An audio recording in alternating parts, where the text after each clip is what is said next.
درود شنوندگان گرامی، گفتارمان را از سلسله خوانش ادبی آغاز می‌نماییم.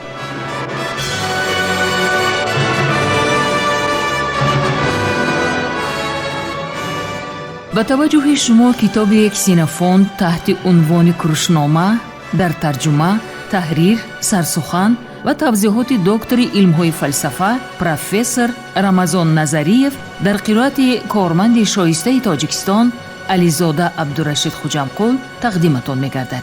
گفتار 58. سلسله مذکور با هدایت و دستگیری اساسگزار صلح و وحدت ملی پیشوای ملت پرزیدنت جمهوری تاجیکستان محترم امامعلی رحمان به چاپ رسید.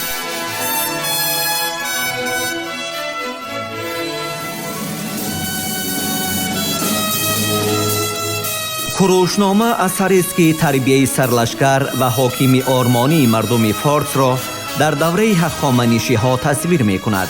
آن همچون رمانی تاریخی، ترجمه حالی و دستورنامه اداره‌کنی و راهبری تعبیر می‌شود.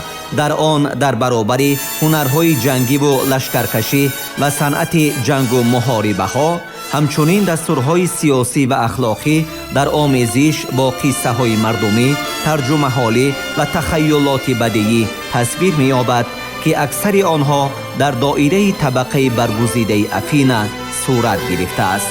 همچنین کروشنامه درباره خصلت و سیرت کوروش بزرگ معلومات می‌دهد.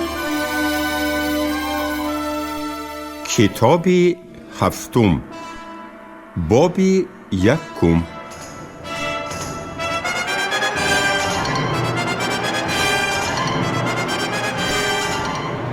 یکی از گیپریت‌های کوروش به زمین فرا آمده او را به اسبش سوار کرد. باری دیگر به اسب سوار شده کوروش به اطرافش نگریست و دید که مصریان از هر سو لطوکوب می شوند، زیرا هم گشتاسب و هم خریسند هم الکی همراه سواران فارس پیدا شده بودند.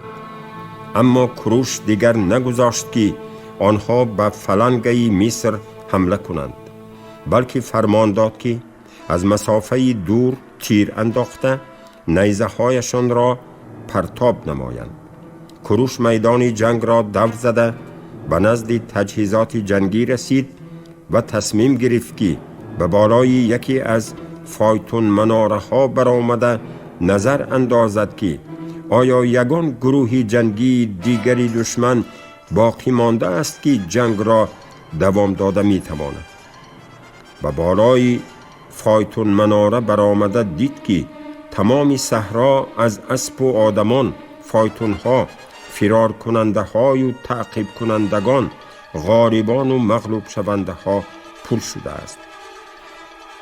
او در یگان جا گروه جنگی دشمن را به غیر از قطار انبوه و زیچ جنگاوران مصری ها مشاهده کردن نتوانست که مقابلت را دوام بدهند.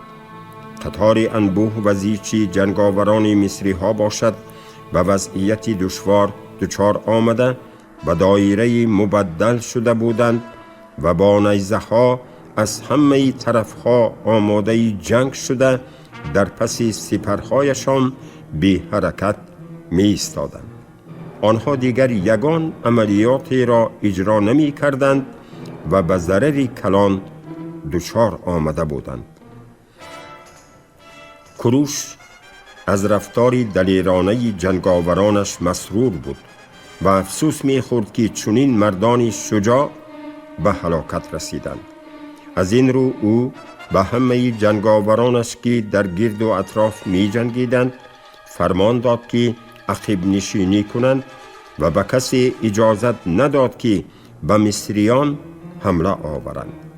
سپس او به نزد آنها قاصدش را فرستاد تا پرسد که آیا همه ایشان به خاطر جنگاورانی که آنها را در جنگ پرتافته بودند مردن می خواهند و یا خود را نجات داده شهرتشان را همچون سربازان جسور نگاه می دارند؟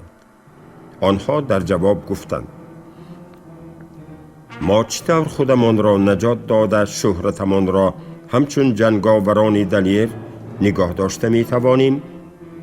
کروش به آنها گفت: ما می بینیم که شما در صف نظامی تنها مانده اید و نیت دارید که جنگ را دوام دهید. در این حال گفتند مصریان: چطور ما نجات خود را با شرفانه تأمین کرده می توانیم؟ روشن است، جواب داد کروش، که اگر شما نجات خود را به خیانت به یگان هم پیمانتان تأمین کرده توانید و اسلحه خود را سپرده دوستی و رفاقت آنهایی را قبول کنید که شما را خواهش زنده نگاه داشتن دارند، گرچندی که آنها شما را نابود کرده می توانند. مصریان بعد شنیدن این سخنان پرسیدند: اگر ما در حقیقت دوستی شما را قبول کنیم، با ما چی کار خواهید کرد؟ پس جواب داد کروش: برایتان نیکی کرده در نوبت خود می خواهیم که شما نیز برایمان خدمت رسانید. کدام نیکی را در نظر دارید؟ باز پرسیدند مصریان. با آن کروش چنین جواب داد: من می توانم به شما مزدی بیشتر از آن مبلغی را که حالا می گیرید برای تمام دوره این جنگ پرداخت نمایم. هنگامی که آسایشتگی فرا می رسد، به همه آنهایی که می خواهند با من بمانند برای مسکون شوی با زمین و شهرها و با زنان و کنیزکان تأمین خواهم کرد. مصریان این سخنان را شنیده تنها خواهش کردند که از اشتراک در جنگ با کریس آزاد باشند، زیرا چنان که گفتند تنها با او دوستی شخصی داشتند. با شرطهای دیگر آنها کاملا راضی شده با کروش وعده وفاداری دادند. نسل‌های مصریانی که در آن وقت در خدمت کروش مانده بودند تا به امروز به شاه فارس صادقند. کروش به آن مصریان یک چند شهرهای داخلی کشور را که تا حالا هم شهرهای مصریان نامیده می شوند، اینچنین لاریسا و کلن را در نزدیکی بحر در پهلوی کیمه که نسل‌های آنها حالا هم حاکم این شهرها می باشند عطا کرد. پس از انجام این همه کروش لشکری خود را در دوام شب بیرون کشید و اردوگاه آنها را در فیمبرارا بر جا نهاد. در این نبرد در بین دشمنان تنها مصریان شجاعت نشان داده در بین قوه های کروش باشد سواره های فارس بهترین بودند. از این رو حالا هم سواره های فارس سلاحی را که آن وقت کروش برای آنها پیشنهاد کرده بود نگاه می دارند. فایتون های با داس‌ها مجهز شده به خصوص افضلیت پیدا کرده بودند که در نتیجه این نوع سلاح را نیز تا امروز شاهان پارسی گرامی می دارند. شترها باشند تنها از پای دشمن را می ترساندند، اما جنگاوران سوار آنها نمی توانستند به سواران دشمن ضربه زنند، گرچند خود آنها نیز از آنها آسیب ندیدند، زیرا اسبها جرأت نمی کردند که به شترها نزدیک شوند. در آن شرایط لشکری سواره های شتر مفید برآمد، اما یگان جنگاوری عالی جناب نمی خواست که شترها را برای سوارشوی و زیادتر از آن برای مشق جنگ با آنها نگاه دارد. همین طریق آنها برای اجرای نقش پیشتره خود برگشتند و حالا تنها در فایتون کشی به کار می روند. کتاب هفتم، باب دویم.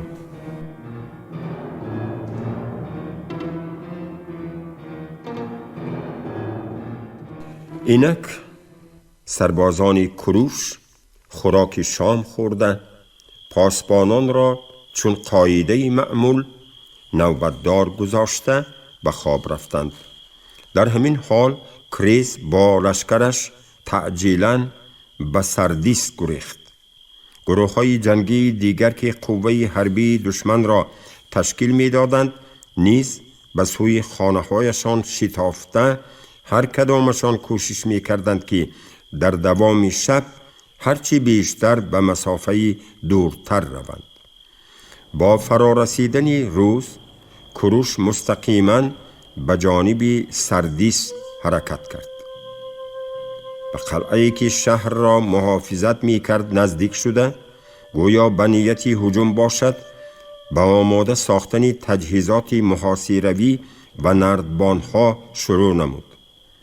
با چنین آمادگی ها مشغول شده به خلدانیان و پارس‌ها امر داد که شبانه به استحکام سردیان در جای بالا برآیند که آن از همه نشیب‌ترین و دست نارسترین به نظر می رسید. راهنمای آنها را یک نفر پارسی به عهده گرفت که پیشتر غلامی یکی از سربازان محافظ قلعه بود و از این رو فرآمدن به دریا و راه بازگشت به بالا را خوب می دانست.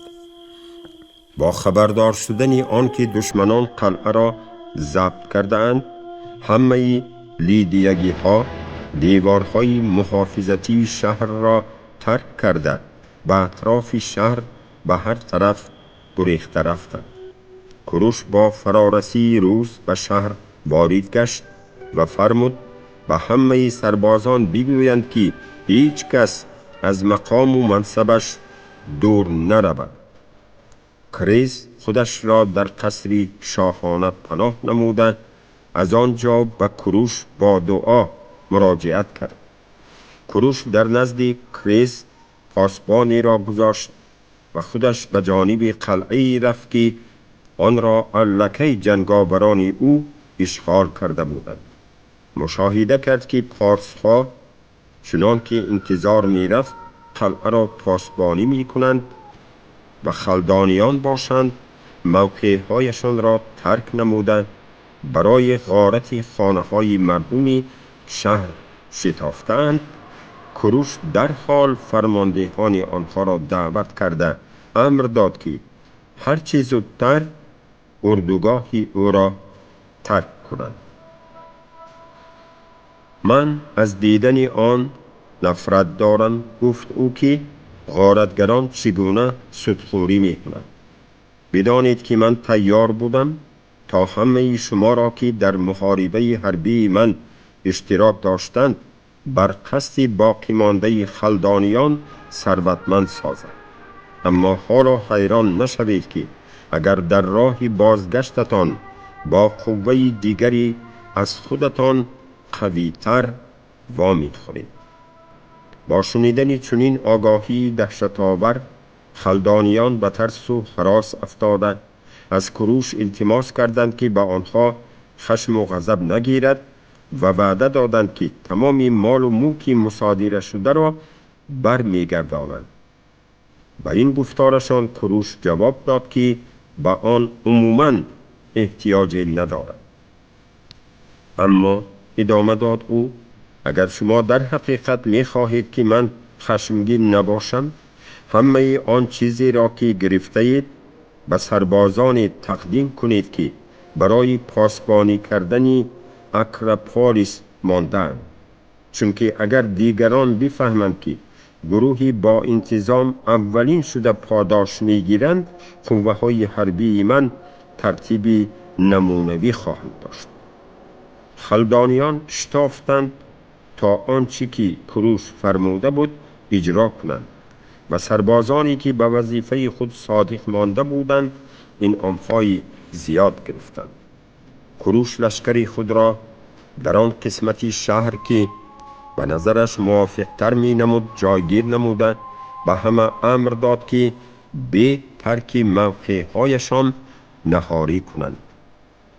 همین طور فرمایش داده کوروش امر داد که کریز را به نزد او بیارند. او برابر دیدن کوروش خطاب کرد. سلام جناب، تقدیر از این پس به تو چنین نام می دهد و به من امر می دهد که به تو با چنین نام خطاب کنم. به تو هم سلام کریز، جواب داد کروش. به هر حال ما هر دویمان انسان هستیم. در آمد گپ آیا تو کریز راضی هستی که به من مصلحت خوب دهی؟ البته کروش، جواب داد او. من خرسندم که برای تو یگان چیزی فایده‌ناک ایجاد کنم، چون که من می دانم که آن به منفعتی من نیز خواهد بود. کروش گفت پس به من گوش کن کریز، گفت کروش. من می دانم که جنگاوران من چقدر زحمت و مهنت و خطرها را پسی سر کردند و حالا آنها احساس می کنند که ثروتمندترین شهر آسیا را پس از بابل به دست آوردند. بنابراین من چنین می شمارم که آنها باید سزاوار مکافات باشند.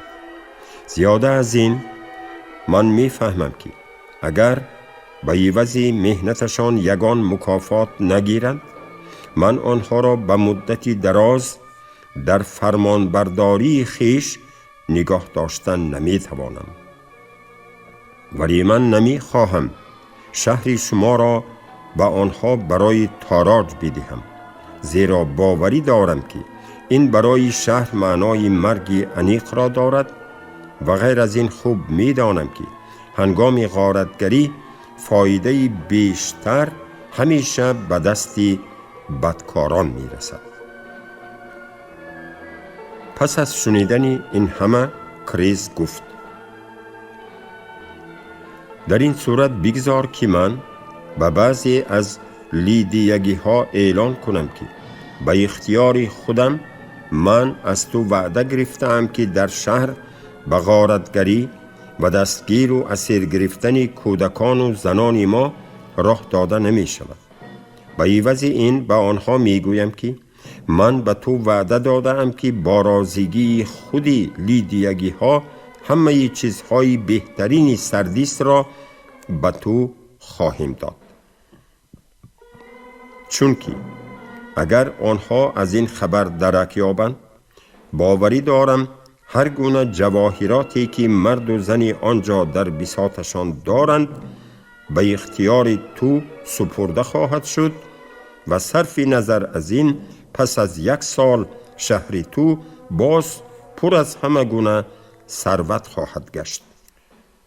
اما اگر آن را غارت کنی، در عین زمان آن ساحه های را هم نابود می کنی که مردم آن را سرچشمه تمام نعمت ها می داند.